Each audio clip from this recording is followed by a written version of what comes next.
Olá! Hoje, como sempre, o nosso começo básico, né? Lembro que a química era aquela ciência que estuda a matéria. E essa matéria era formada por átomos. Hoje nós vamos abordar aspectos quantitativos desse átomo, começando pela massa do átomo. Vamos imaginar uma situação. Dê uma olhadinha na tela. Então, se eu pudesse, pegar um átomo com a mão, colocar numa balança, e colocar lá um pezinho, eu teria a massa do átomo. Mas é possível pegar um átomo, colocar na balança e achar essa massa dele dessa forma? É claro que não, isso é uma situação hipotética. Eu não tenho como pegar um átomo, colocar na balança e pôr um pezinho do lado. Mas essa ideia é que me interessa.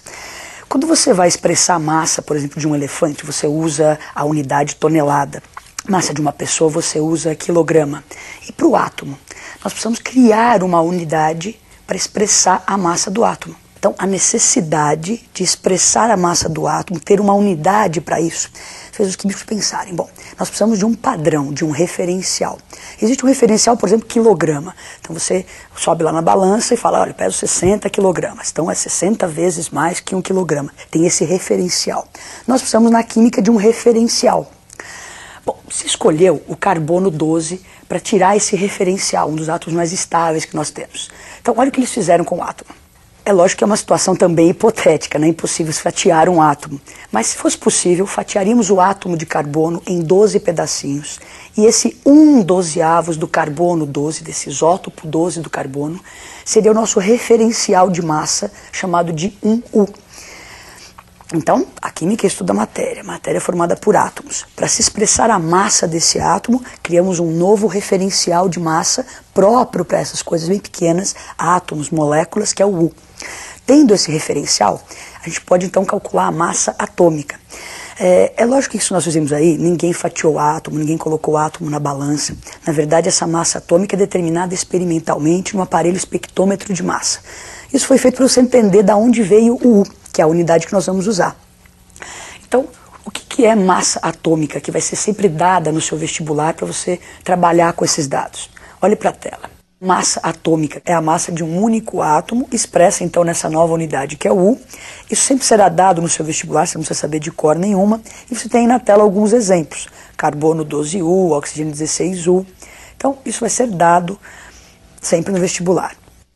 Agora, como é que seriam para moléculas, A gente lembra que a química estuda a matéria é formada por esses átomos se unem e formam as moléculas. Como é que seria então a massa de uma molécula? Então a massa molecular é a massa de uma única molécula, expressa na mesma unidade U, e eu vou obter como? Obtendo, somando a massa dos elementos que estão ali. Vamos ver alguns exemplos de massa molecular. Substância água. Está lá a massa molecular da água. Então nós temos o elemento hidrogênio e o elemento oxigênio. Aquele índice, você se lembra que indica a quantidade de átomos. Então nós temos 2 vezes o hidrogênio mais 1 vez o oxigênio. Substituo as massas atômicas que são dadas, o hidrogênio vale 1, o O vale 16, somo isso tudo, então eu tenho a massa da molécula de água 18U. Mais um exemplo, agora é o sulfato de alumínio, Então você tem aí 3 elementos, alumínio, enxofre e oxigênio. Então para eu achar a massa da molécula, vamos somar a massa dos 3. Então lembra dos índices, 2 alumínios, esse 3 fora do parênteses multiplica o que está dentro do parênteses, então tem lá 1 enxofre vezes 3 enxofres, 3 vezes 4, 12 oxigênios. Substitui as massas atômicas, totaliza isso e dá lá 342U. Então você acabou de calcular a massa molecular do sulfato de alumínio. Agora essas massas expressas em U, será que elas, assim, no meu dia a dia, vou a um laboratório, vou trabalhar com água, com sulfato de alumínio, eu consigo mensurar 18U de água? Então os químicos fazem lá uma receitinha. 18U de água. Não é possível, porque é a massa de uma única molécula. Isso não é mensurável. Então nós temos um problema. Temos massas de átomos, massas de moléculas expressas nessa unidade própria para isso que é o U. Só que essa unidade não é mensurável, não dá para eu trabalhar com ela no meu dia a dia. E se você pensar em você fazendo um alimento na sua casa, vou fazer uma torta, então eu preciso de quantidade de farinha que eu possa medir, não em quantidades hipotéticas. Então 18U não é possível medir. Então os químicos têm um problema. Daí eles analisando, observando a natureza, olha o que eles viram aí, uma criança, dá uma olhadinha na menina lá, animada, comendo aqueles confeitos de chocolate, E você nunca põe um confeito só na boca, né? Então a menina animada, vários. Aquele quando você come pipoca e tal. Vários para você sentir o gosto, não é? Os químicos olharam essa cena e falaram, nossa, olha que interessante. Aquele confeito é pequenininho. E para tornar a coisa mensurável, para sentir bem o sabor, a gente coloca vários lá na boca. Então a ideia foi a seguinte, átomos, moléculas, são coisas bem pequenininhas. Então para a gente tornar isso mensurável, vamos pegar um monte bem grandão. Então, essa necessidade de tornar as coisas mensuráveis faz surgir o mol, não é? Então, o que é esse mol para nós na química? É uma quantidade absurdamente grande de partículas que eu vou pegar para tornar as coisas mensuráveis. Dá uma olhadinha na tela. Os químicos criaram esse conceito aí, mol, não é? A palavra vem do grego que significava um amontoado, um montinho. Então, mol é esse amontoado de partículas. Só que se lembrem, tem que ser um monte absurdamente grande, porque átomos, moléculas, são coisas absurdamente pequenas. Então, o mol está ligado a essa quantidade, 6,02 vezes 10 a 23 partículas. Então, para nós, na química, um quitandeiro, por exemplo, vai contar laranja, ele conta em dúzias. Então, a pessoa fala a palavra dúzia, vem aquele conceito de 12 unidades, não é? 12 coisas. Para nós, na química, nós vamos contar em mols. Então, eu peço lá, um mol, eu estou pedindo 6 vezes 10 a 23 partículas, e este número é conhecido como número de Avogadro. Então, criamos o mol. Vamos supor que eu fosse comprar átomos, comprar moléculas, eu iria comprar em punhadinho chamado de mol. Então, dá uma olhadinha na tela. Eu peço lá, eu quero 1 mol de átomos. Então, eu vou receber 6 vezes 10 a 23 átomos.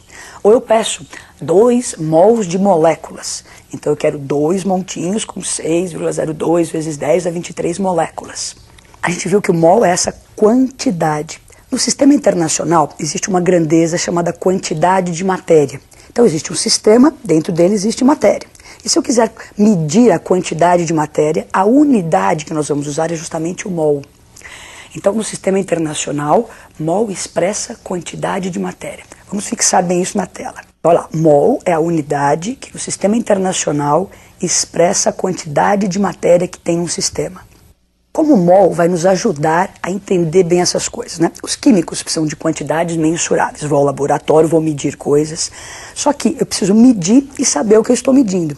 E o mol faz esse papel, não é? Ele me ajuda a misturar, a relacionar quantidade com uma certa massa. Lembra que nós tínhamos aquela massa em U, que a gente disse que não era mensurável? Daí criamos o mol. Agora nós vamos misturar isso tudo. Vamos ver o que salada que deu. Você tem aí o elemento cálcio, não é? Cuja massa atômica era 40U, a massa de um único átomo, que não era mensurável. Então a ideia era pegar um amontoado bem grande de átomos, nesse caso aí 1 mol de átomos, e aparece uma massa registrada na balança. Se você perceber, a massa está lá 40 gramas por mol. Então, massa molar é a massa de 1 mol.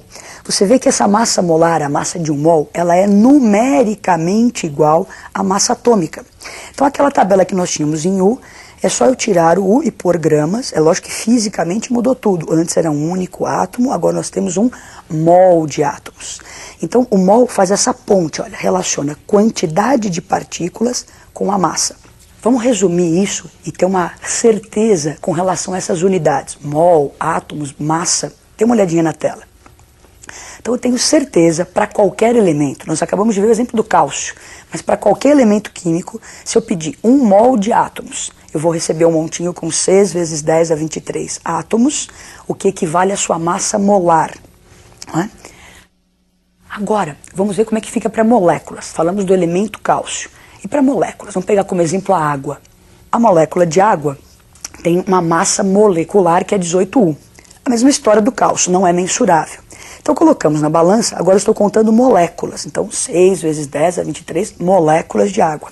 E veja lá a massa molar, a massa de 1 mol de moléculas. Numericamente igual, nesse caso, à massa molecular.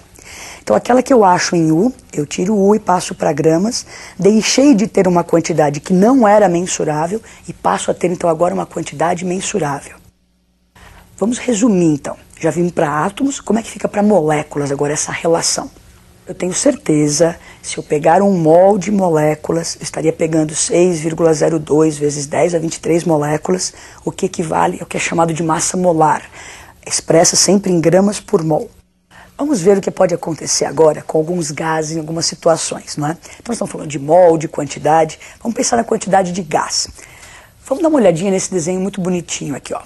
Então nós temos um rapaz na praia, então ao nível do mar, a pressão atmosférica 1 atm, dentro de uma câmara frigorífica a 0 graus, e está segurando uma bexiguinha para passar o seu calor, tem lá 1 mol de um gás.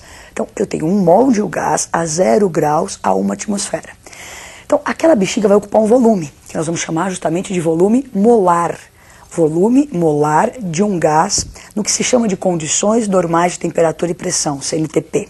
Então a temperatura 0 graus, a pressão de 1 atmosfera, aquela bexiga iria ocupar um volume de 22,4 litros. Então sempre que nós tivermos gases nessas condições normais de temperatura e pressão, o volume molar, o volume de 1 mol desse gás será sempre 22,4 litros. Vamos fixar isso olhando para a tela. Então nós temos 1 mol de moléculas, 6 vezes 10 a 23 moléculas, equivalem à massa molar, isso tudo nós já tínhamos visto. Agora, se ainda for um gás e estiver na CNTP, ainda posso dizer que ele vai ocupar 22,4 litros. Bom, então nós demos uma olhada nessa coisa de quantidade que é mol. Vamos fazer um exercício para ver se a gente aprendeu a relacionar essas quantidades, essas unidades, mol, átomos, moléculas, gramas. Vamos ler o exercício. Então no exercício diz assim: quantas moléculas de butano existem em um isqueiro contendo 5,8 gramas dessa substância? Se você observar nos dados, não é? Ele coloca o número de Avogadro 6 vezes 10 a 23. Sempre olha no seu vestibular que ele pode dar arredondando 6, 10 a 23 ou usar o 0,2. Habitualmente não se usa o 0,2, então fique atento a esse detalhe aí. E as massas do carbono e hidrogênio. Então vamos lá para a resolução. A nossa dúvida, não é proposta, ele quer saber quantas moléculas existem em 5,8 gramas. Eu vou precisar, antes de resolver essa dúvida, calcular a massa molar do butano. Então temos aí para calcular a massa molar, você se lembra que a gente tem que somar, não é? Então 4 vezes o carbono, 10 vezes o hidrogênio, dá uma massa que é 58 gramas por mol. Então, a nossa dúvida era quantas moléculas em 5,8 gramas. Agora vem com a nossa certeza, aquilo que nós acabamos de aprender. Na química, se eu pegar um amontoado de 6 vezes 10 a 23 moléculas, então moléculas embaixo de molécula, isso equivale à massa molar, que é 58 gramas no caso dessa substância. Então a dúvida, a certeza, multiplicamos incluso comparando essas coisas e encontramos então 6 vezes 10 a 22 moléculas. Bom, essa matéria, é bom que fique claro que você tem que treinar bastante, fazer exercícios, não é? Encarar os exercícios como transformações de unidades, que nem aí ele me deu massa, queria saber moléculas, saber bem aquelas relações, ler com atenção, dúvida comparado com a certeza e boa sorte. Até a próxima.